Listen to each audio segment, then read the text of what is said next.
Adelaida Fernández Ochoa es investigadora, licenciada en Lenguas Modernas y magíster en Literatura. En 2006 publica su primera novela, Que me busquen en el río, un texto desgarrador que narra desde la voz de una maestra la violencia del municipio de Trujillo en el Valle del Cauca. Luego de una investigación profunda, Adelaida escribe Afuera crece un mundo, obra ganadora del Premio Casa de las Américas en 2015 bajo el título La hoguera lame mi piel con cariño de perro.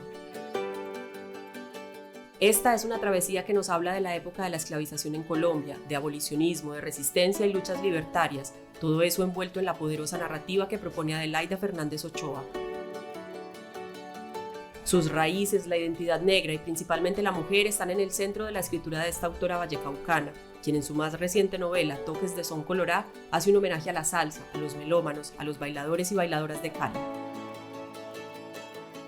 En este capítulo aparte, Vanessa Márquez, periodista y directora de la revista Vive Afro, profundiza en la obra de la escritora caleña Adelaida Fernández Ochoa.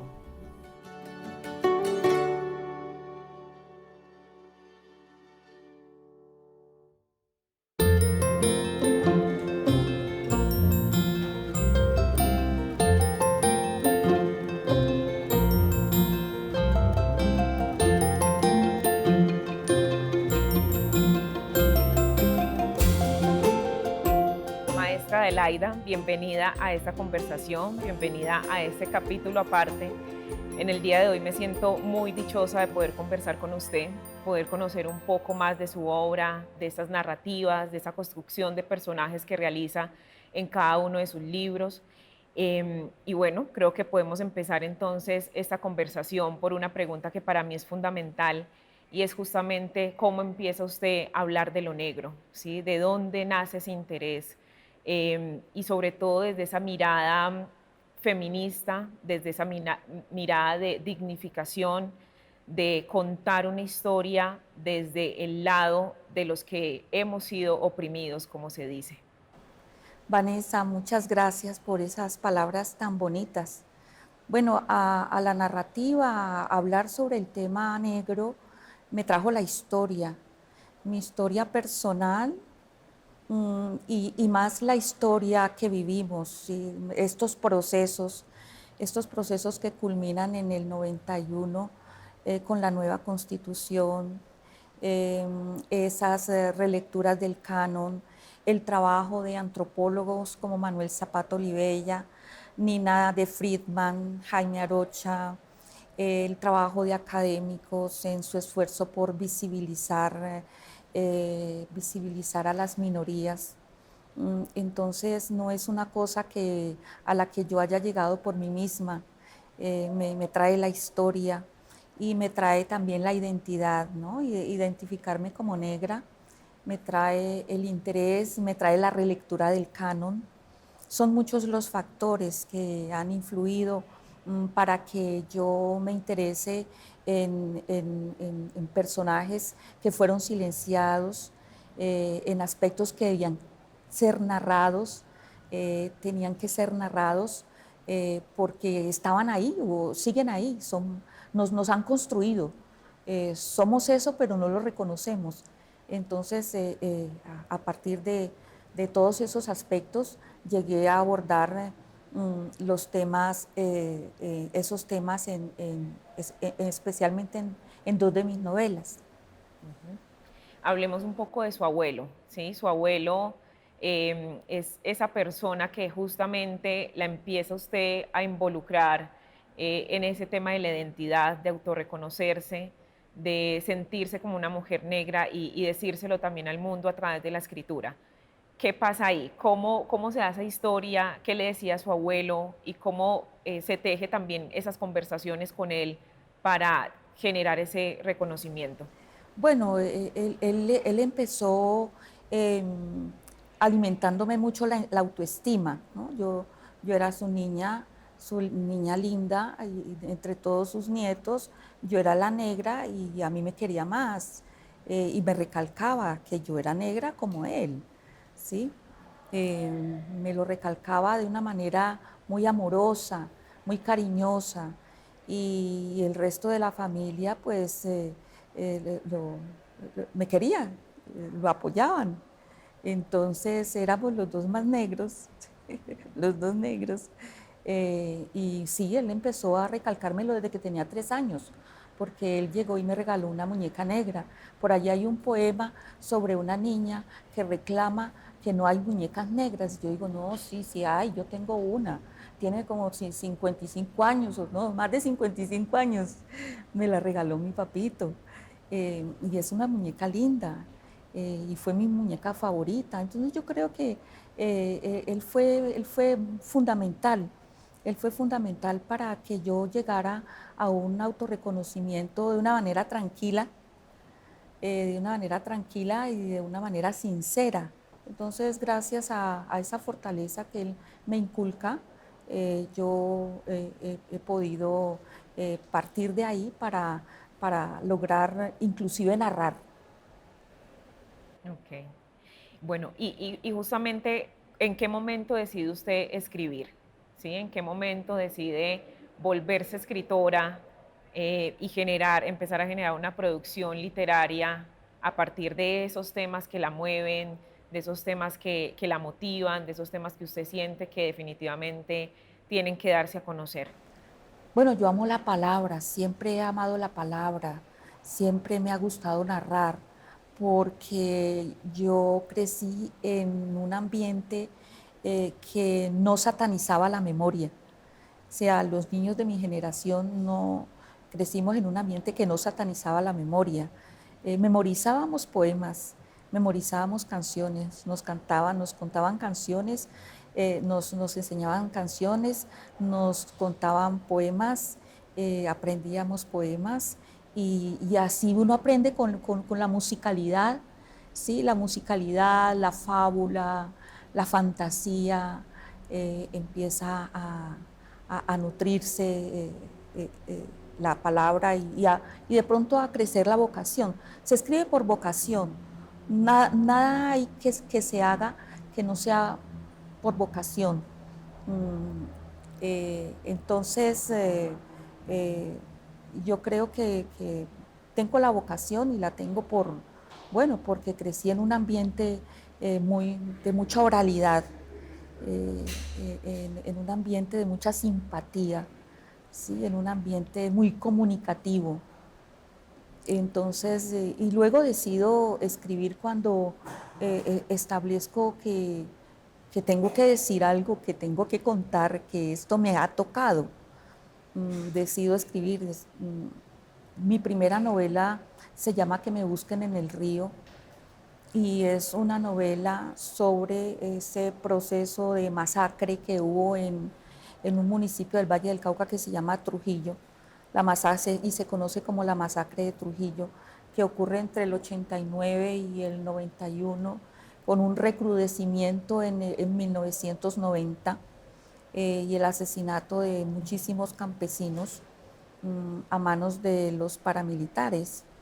En esa época yo estaba como maestra rural en un corregimiento de Trujillo y tenía que verme todos los días ante el panorama de los cadáveres que pasaban a la altura del corregimiento, ya pasaban flotando por el río, mutilados, desnudos, vestidos, en costales.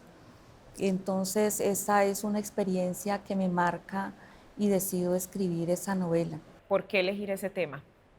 Bueno, la historia la registran los periódicos, la registran los libros, la registran desde unas perspectivas, desde unos puntos de vista, desde unas recepciones, desde el estudioso, desde el que investiga, pero muchas veces no se registra desde el que sufre, desde el que vive, desde el que sobrevive.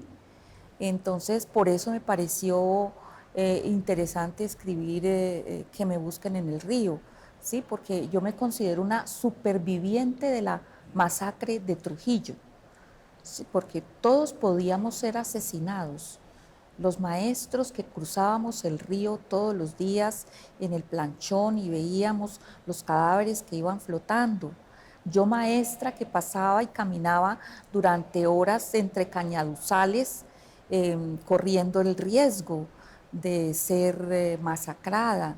Entonces yo me sentí superviviente de la masacre de Trujillo, entonces por eso decidí escribir esa novela, hacer un registro desde la óptica del que sufre, del que vive, ¿sí? Del que sobrevive.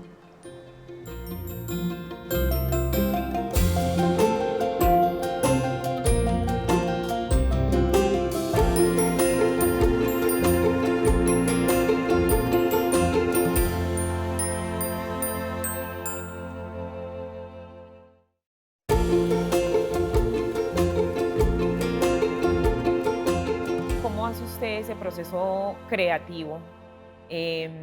¿Cómo se sienta justamente a escribir, a pensarse cada obra, a pensarse cada personaje?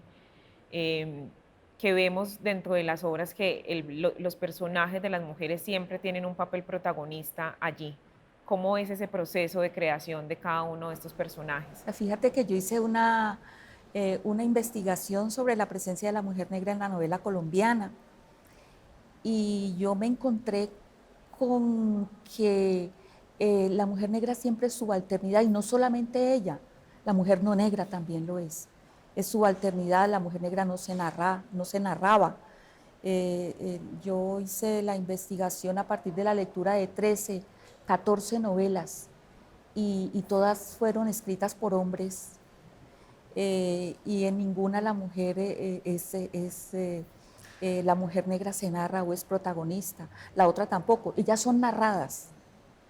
Eh, pero entonces en la relectura que yo hice del canon, descubrí que en esas mujeres había mucho potencial.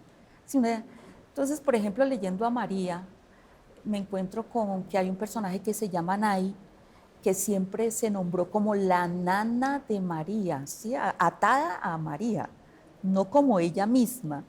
Eh, pero entonces cuando yo leo esa novela escrita en el siglo XIX, encuentro que esa mujer tiene un potencial semántico grandísimo, porque es una mujer que llega y le dice, ella llega a Turbo, allá a Bocas del Atrato, en calidad de contrabando.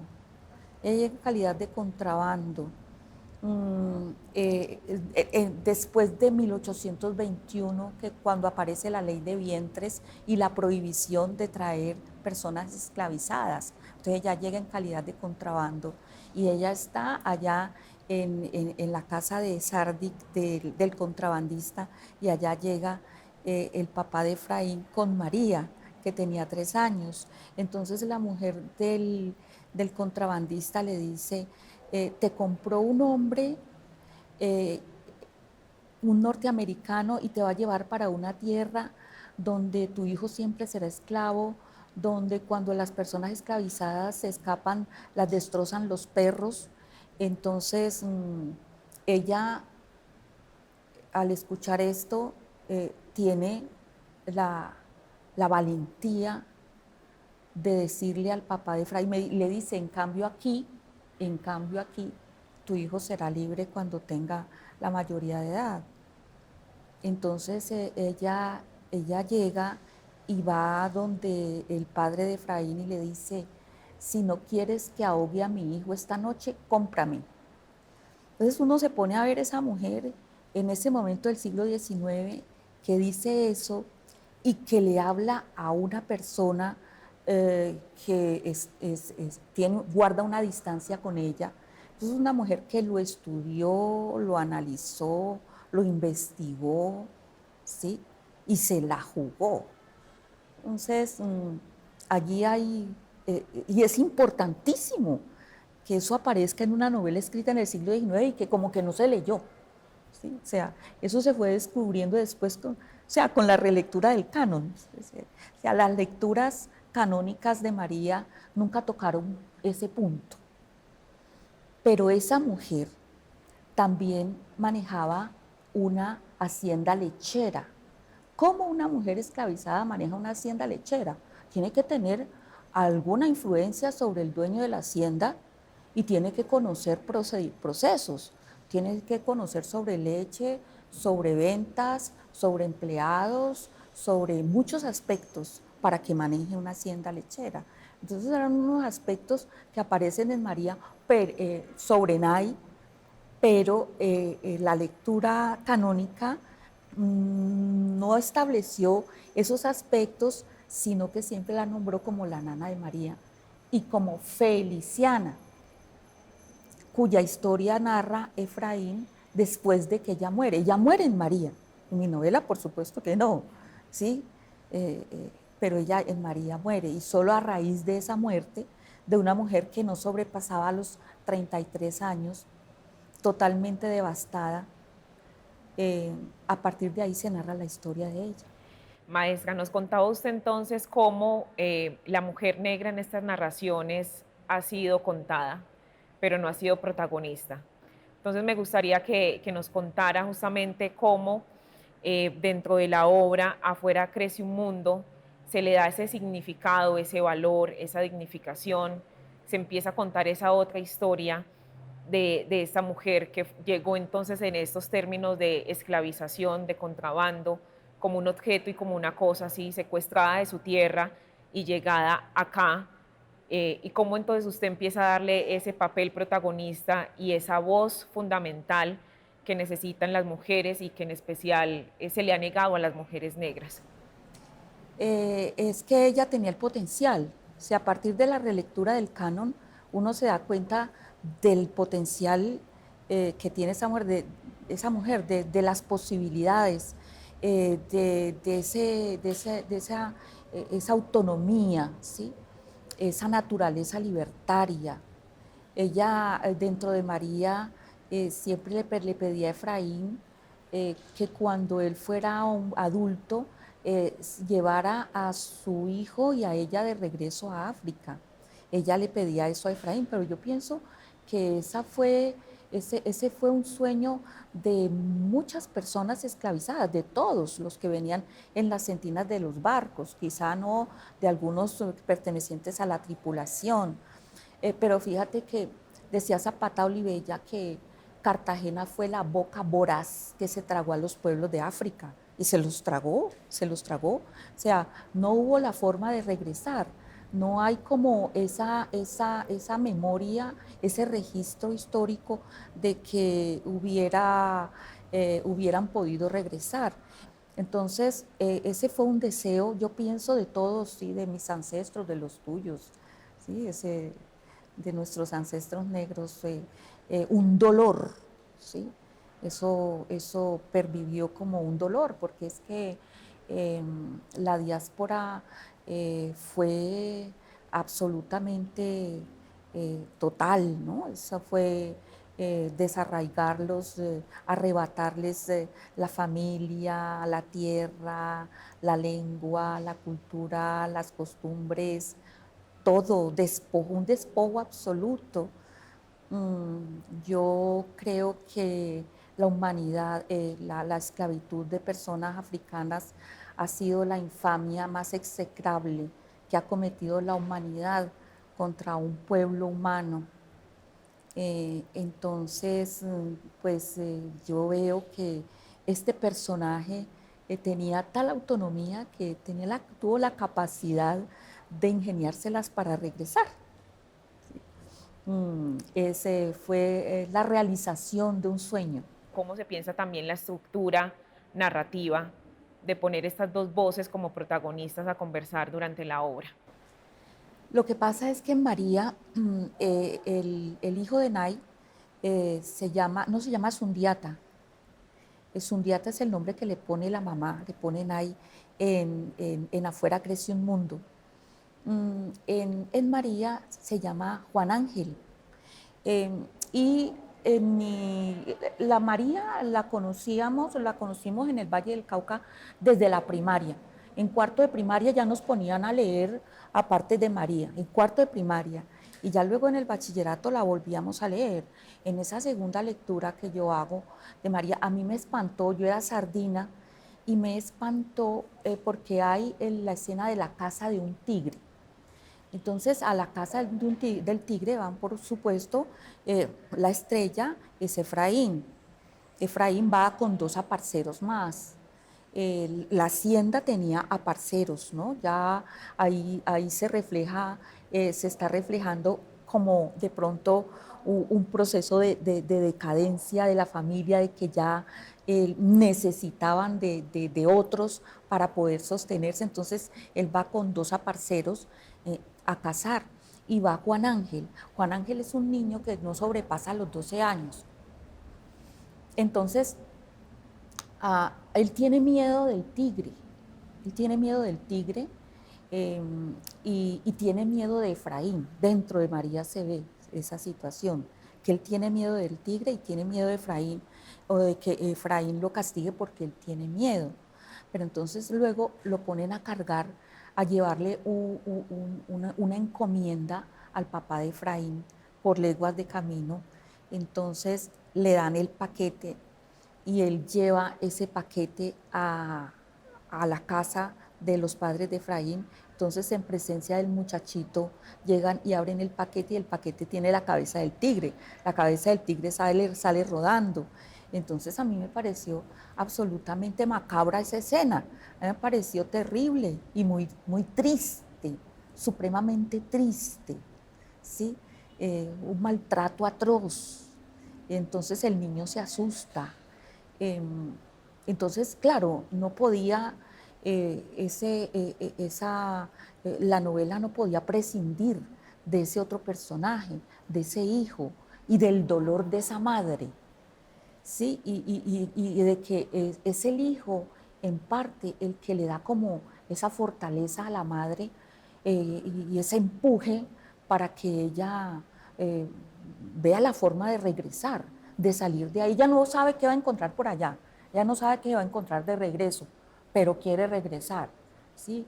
Y sobre todo quiere que su hijo aprenda a ser libre, porque ella dice, bueno, mi hijo será libre cuando tenga 18 años, cuando tenga la mayoría de edad. No sé si en ese momento eran los 18 o los 21, porque durante mucho tiempo la mayoría de edad fue a los 21 años, no sé, en ese momento del siglo XIX. Entonces ella dice, mi hijo será libre cuando no sepa cómo serlo, ¿sí? De hecho, muchos cuando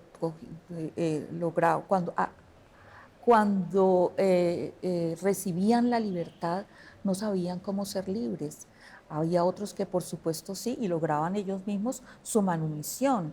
Entre otras cosas, muchas mujeres lograron la manumisión para ella y para sus hijos y eso lo cuentan las novelas. Eso aparece en La Marquesa de Yolombó, de Tomás Carrasquilla, ¿sí? Mi madrecita María Lao compró la libertad para mis hermanas o para mi hermana y para mí. Dice, creo que es Tránsito. Entonces, en esta novela no podía aparecer este personaje, ella, Nay, sin su hijo, ¿sí? Y sin que ese hijo reflejara lo que había recibido de la madre. Bueno, maestra, hablemos ahora del libro Toques son colorá, ¿sí? Eh, y ahí quiero entonces introducir la pregunta sobre el maestro Manuel Zapata Olivella. ¿Y qué influencia tiene sobre usted Manuel Zapata? Lo mencionaba al principio como un referente, como esa persona que la inspiró también y que la inspira con su narrativa y con su escritura. Y justamente el libro empieza con la voz de Changó en primera persona, que nos habla de la rumba, de la fiesta, de la salsa. Entonces, ¿qué significado tiene para usted Manuel Zapata Olivella, pero también Changó en esta obra de Toques son Colorá? Es que Manuel Zapata Olivella es un referente y su obra Changó el Gran Putas, que es una obra colosal, celebra las raíces, él las celebra y él empieza con ese panteón yoruba, la obra. Me pareció que era interesante en una novela sobre el género salsa se hablara de las raíces, porque los temas de salsa, los clásicos de la salsa, también hablan de las raíces, celebran la raíz africana del género. Lo celebran Richie Ray y Bobby Cruz, lo celebra Rey Barreto, lo celebra Héctor Lavoe, lo celebran muchos salseros, lo mencionan todos estos orishas, todas esas deidades. Y bueno, mirar la estructura de Zapato Olivella para mí fue muy importante, ¿sí? Porque yo dije, bueno, sí, así es como hay que empezar una novela sobre el género salsa. Y justamente en esta obra de Toque Son Colorá se habla justamente de la violencia sexual que sufre Rosa. ¿Por qué hablar de la violencia sexual? ¿Por qué hablar de una violación también en esta obra? ¿Y qué papel fundamental juegan estas mujeres, tanto Rosa como María Belén, en la obra de Toque Son Colorá? Porque es que el maltrato y la violación son dos asuntos reiterados en el mundo, en nuestro medio, en la historia. Eh, Eso está vigente mm, y es muy doloroso eh, y hay que contarlo, ¿sí? Hay que poner el dedo en la llaga. En mis novelas aparecen esos temas. ¿Por qué? Pues porque son muy reiterados y porque duelen mucho. Sobre todo porque duelen.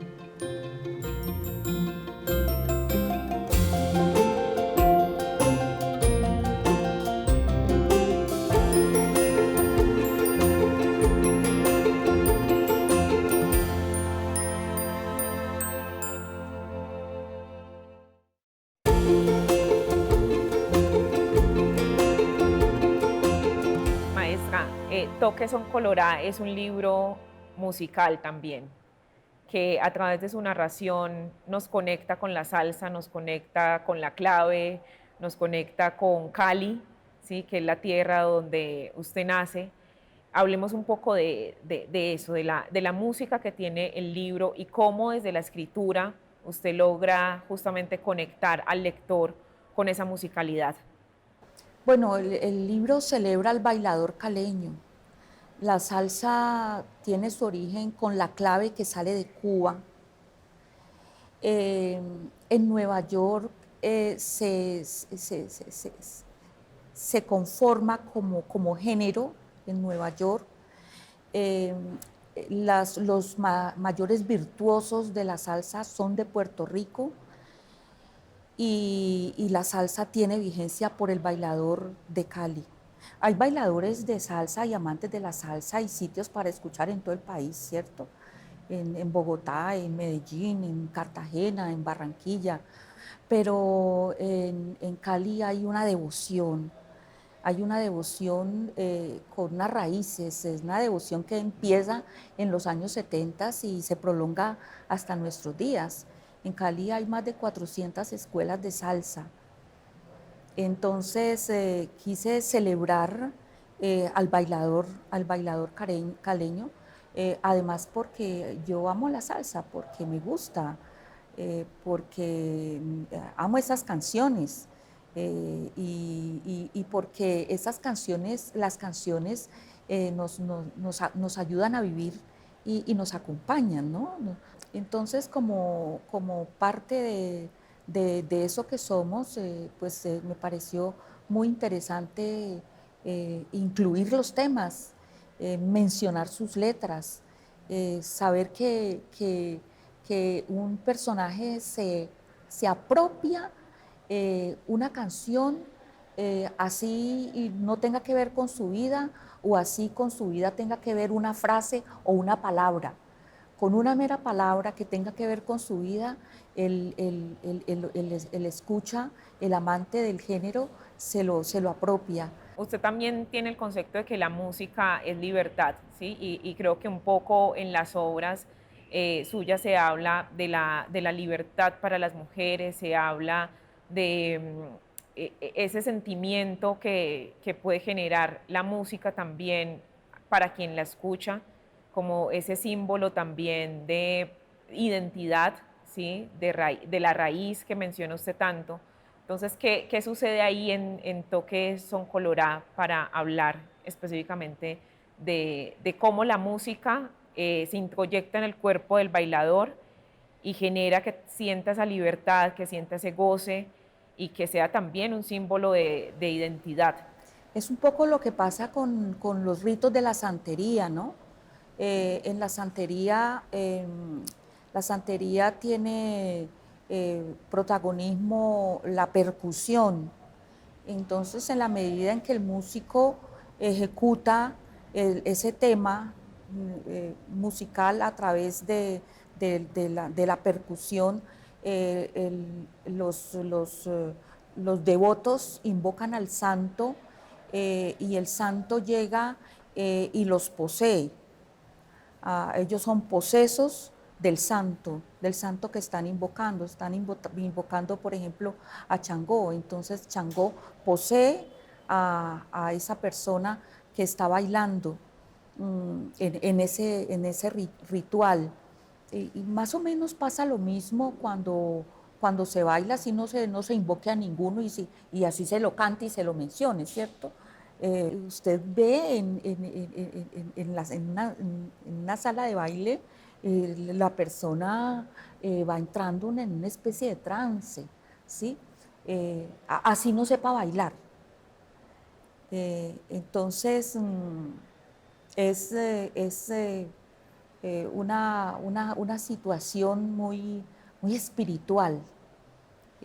Y eso es lo que yo trato de que refleje la novela Toques de Son Colorá, esa celebración, esa fascinación del cuerpo a través de lo que se escucha, ¿sí? De cómo se tocan, el instrumento musical se toca y se tocan las fibras de uno también, ¿no? Esas fibras espirituales. Bellísimo, y que uno lo siente definitivamente cuando lee su libro. Hablemos un poco de Rosa. ¿Qué significa para usted ese personaje? También cómo se hace el proceso de construcción de ese personaje, que aparte de eso se llama Rosa Carabalí, ¿sí? Lo marca usted con este apellido también que viene de los ancestros y que tiene esa raíz africana supremamente marcada. Rosa es una mujer sencilla. Rosa es una mujer gocetas, una mujer sencilla, una mujer bailadora, ¿sí? Una mujer como cualquier mujer de las que bailan, de las amantes de la salsa, ¿sí?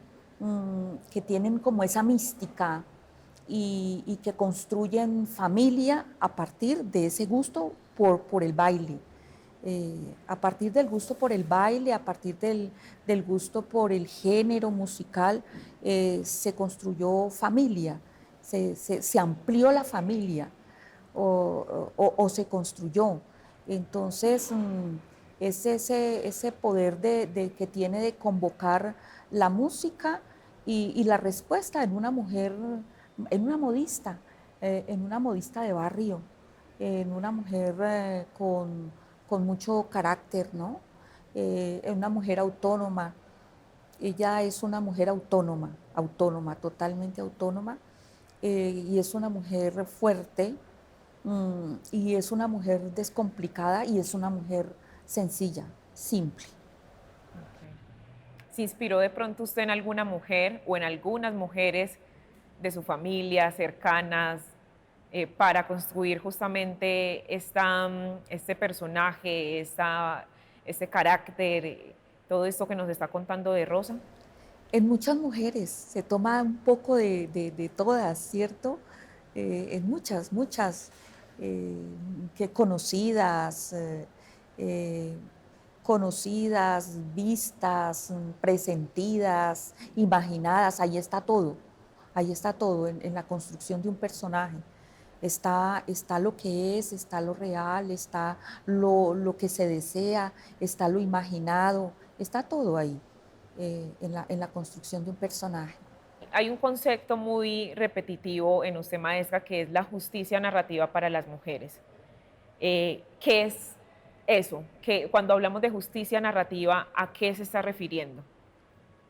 Bueno, Como yo te decía, yo hago esta investigación sobre la presencia de la mujer en la novela.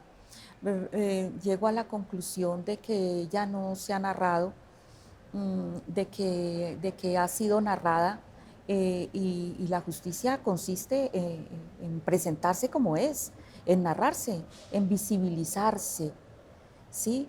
En mostrar todo ese potencial y toda esa riqueza expresiva y significativa que tiene. Entonces, cuando yo escribo, estoy interesada en la figura femenina, porque apenas se está narrando. Sí, nuestra presencia como narradoras y como protagonistas en la literatura es reciente. Si es reciente, pues se está construyendo y tiene que consolidarse. Entonces, por eso mis protagonistas son las mujeres. Además, yo sé hablar de mujeres porque es que yo soy mujer. Entonces, yo he vivido y he sufrido la historia y he gozado la fascinación de ser mujer. Entonces, esa es la fascinación de ser mujer y es la historia como mujer, la historia de todas, de lo que les pasa a todos, lo que les pasa a las otras, también me pasa a mí. Entonces, es la historia del maltrato, es la historia de la invisibilización, es la historia del silenciamiento, ¿sí? Como te digo, lo que les pasa a las otras mujeres, sí, lo que le pasó a Rosa Elvira Celi me dolió y me sigue doliendo. Entonces, por eso mi interés, además yo escribo sobre mujeres porque soy mujer y sé hablar como mujer. Bueno, y por lo menos con este proceso también de escritura, cuando usted construye personajes a partir de la narración femenina, ¿qué elementos también tiene en cuenta para aportar a esa justicia narrativa? Es decir, ¿se acompaña usted, por ejemplo, del feminismo? ¿Se acompaña, por ejemplo, de los temas afrodiaspóricos? ¿Qué elementos toma usted para generar esta construcción narrativa y que pueda definitivamente encaminarse en una dignificación, en una visibilización y en resaltar justamente esos potenciales o esas potencialidades de estos personajes en cada uno de los libros? Bueno, yo arranco de la historia, yo arranco de mi historia, yo tomo de mi historia, y toda persona para escribir pues también tiene que leer, ¿no? Hubo un lema en una de las unas primeras ferias de libros, ¿sí? La clave es leer, o leer es la clave, ¿sí? Entonces está también la formación, en la medida en que hay una formación humanista, hay una formación humanista y hay unas vivencias y hay unas experiencias, se conjugan esa formación humanista que se recibe en la universidad, se conjuga esa formación humanista con las vivencias, y con la historia y con los registros que se hacen de lo que sucede. Entonces, esa es la forma como yo concibo, y como desarrollo los personajes. Son varias cosas, sí. Mi historia, la historia, mi formación, la lectura, los movimientos, las reivindicaciones, las reivindicaciones que yo presencio y que yo celebro, ¿sí? Puedo no ser una militante, pero las registro, las celebro, y me nutren para escribir.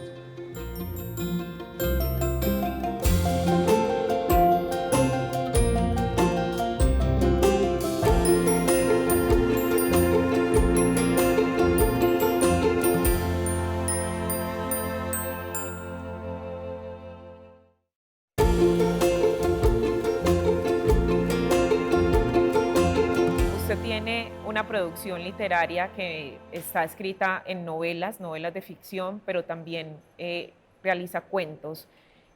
Nos comentaba también al principio sobre la poesía. ¿Qué diferencias encuentra usted en escribir cada uno de estos géneros literarios?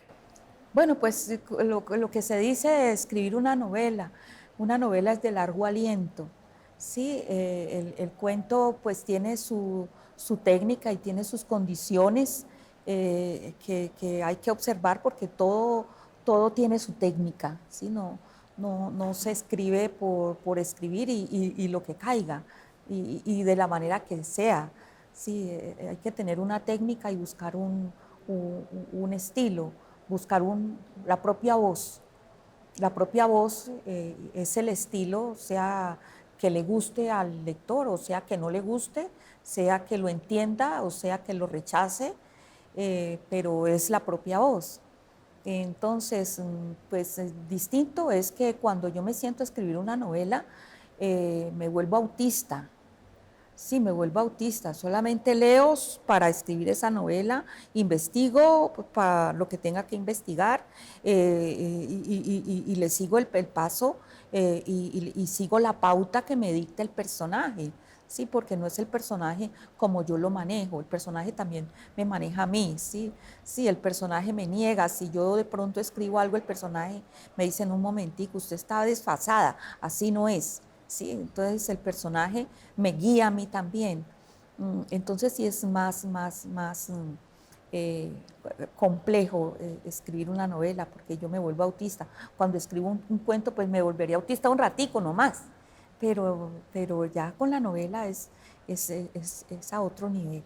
Maestra, usted nos ha llevado en esta conversación por un viaje a conocer un poco de su historia, cómo empieza esta creación narrativa desde lo negro, desde estas luchas también libertarias, desde los componentes que están dentro de la diáspora africana, de la música, ¿sí? De este poder también de mujer y de resaltar la voz femenina en cada una de sus obras. Entonces, para finalizar este programa y para finalizar esta conversación, quiero hacerle unas preguntas un poco más sobre sus referentes también. Al principio nos mencionaba algunos, pero ¿cuáles son esas mujeres que usted lee? ¿Cuáles son esas mujeres escritoras que también le inspiran? Bueno, yo leo a Virginia Woolf. Me fascina Virginia Woolf. La primera obra que conocí de Virginia Woolf fue La habitación propia. Entonces, me parece que es una obra como para despertar, como para sacudir, ¿sí? Es una obra que todas las mujeres deberían leer, ¿sí? La habitación propia. Y también leo a Clarice Lispector. Me fascina Clarice Lispector. Mm, sus cuentos, esa seguridad de los personajes que ella construye, esa solidez, ¿sí? Cómo uno va sintiendo que es una palabra muy consolidada, la de Clarice Lispector. Leo muchas mujeres, ¿sí? Colombianas también, Fanny Buitrago. Me parece que Alba Lucía Ángel no se le ha hecho justicia, ha sido una escritora maltratada. Mm, eh, Estuvo dentro del boom, pero se la considera independiente. Yo digo, bueno, pero ¿y eso qué es? Si ella hace una propuesta narrativa bastante interesante, porque ella descubre la fuerza narrativa del lenguaje coloquial y es así como escribe. Entonces creo que no se le ha hecho justicia a Alba Lucía Ángel. Sí, son varias las escritoras que leo. Y como usted tiene este concepto de justicia narrativa, ¿cómo ha pensado o cómo cree usted que se puede generar esa justicia narrativa para las mujeres escritoras? Escribiendo, Yo creo que las cosas se ganan con reivindicaciones políticas. Siempre tiene que haber un asunto político, un asunto legal en torno a una reivindicación. No es posible de otra manera, pero después de lograr esa reivindicación hay que construirla. Ella no la dan construida, ella no la dan hecha, hay que hacerla y hay que consolidarla. Yo creo que eso estamos haciendo las mujeres. El narrarnos es un asunto reciente, es un asunto que se está haciendo, que se está construyendo, y cómo se logra, pues escribiendo, produciendo eh, arte, el arte que sea, pintura, escultura, música, literatura. Ujú. ¿Y cómo hacemos justamente para que las personas que no son afro se interesen en estas temáticas y lean a nuestros autores, a nuestras autoras? Porque justamente, como usted lo dice, el leer este tipo de obras es un acto también político, es un acto revolucionario, es un acto que abre mentes y abre conciencias. Me parece que el Estado colombiano tiene una deuda cultural que tiene que saldar. Yo no sé en qué momento la saldrá, pero hay una deuda cultural muy grande, porque los colombianos hablamos español. Solo son bilingües los pueblos, las etnias indígenas, ¿sí? Ellos son bilingües. El Misak habla Misak y habla español. El Wayú, habla español. El Palenquero habla palenquero y habla español. Y los otros que estamos dentro de la cultura estandarizada, solo hablamos un idioma. Entonces yo pienso que abordar temas afrodiaspóricos o indígenas se logra cuando reconozcamos lo que somos y cuando se trabaje desde el Estado, desde las políticas culturales, desde el pensum escolar. Perfecto, maestra. Muchísimas gracias por esta conversación maravillosa. Es un placer, como le dije también al principio, estar con usted conversando hoy, poder conocer un poco más de su obra, poder saber que hay una mujer que escribe sobre otras mujeres, que nos da ese papel protagonista, que nos da esa voz que necesitamos, ¿sí? Una voz que definitivamente nos cuenta cómo somos, que tiene una reivindicación política, social, cultural muy interesante y que además tiene un estilo narrativo impecable. Muchísimas gracias y bueno, nos vemos en otra oportunidad. Muchísimas gracias a ti, Vanessa.